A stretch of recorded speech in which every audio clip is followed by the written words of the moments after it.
Ashwagandha is the most hyped herb on the internet right now. I'm in a strange position to judge it. I'm a biomedical scientist and have Ayurvedic practitioners in my family, so I can read the clinical trials, and I grew up inside the tradition. Here's the honest version. Ashwagandha, Withania somnifera, is what's called an adaptogen.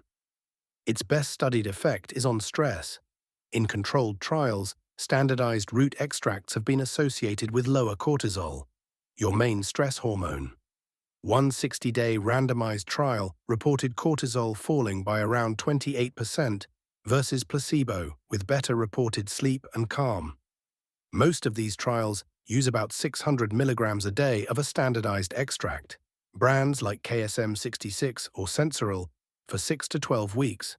A major psychiatric task force even gave it a provisional thumbs up for anxiety.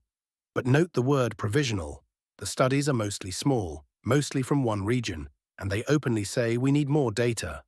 The newest data is genuinely interesting. A 2025 12-month safety study, the longest one yet, following nearly 200 adults, found no significant harm to liver, kidney, or thyroid function at the studied dose.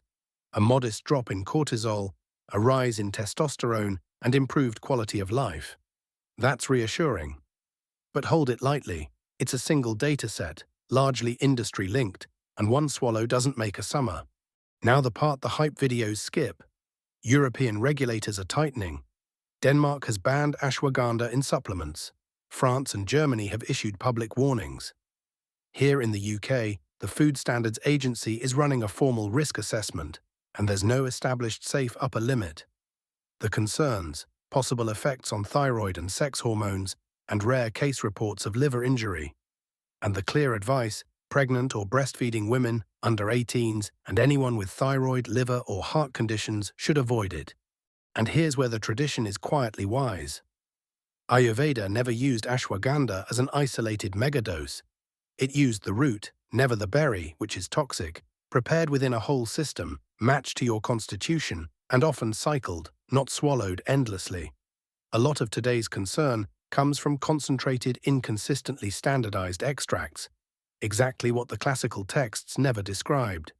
The tradition pointed at the nervous system thousands of years before we could measure cortisol, but it also pointed at context, and that's the part modern supplements quietly threw away. So, genuinely promising for stress and sleep, overhyped for almost everything else, and not for everyone. Always talk to a doctor or pharmacist before starting any supplement, especially if you're on medication. Follow along.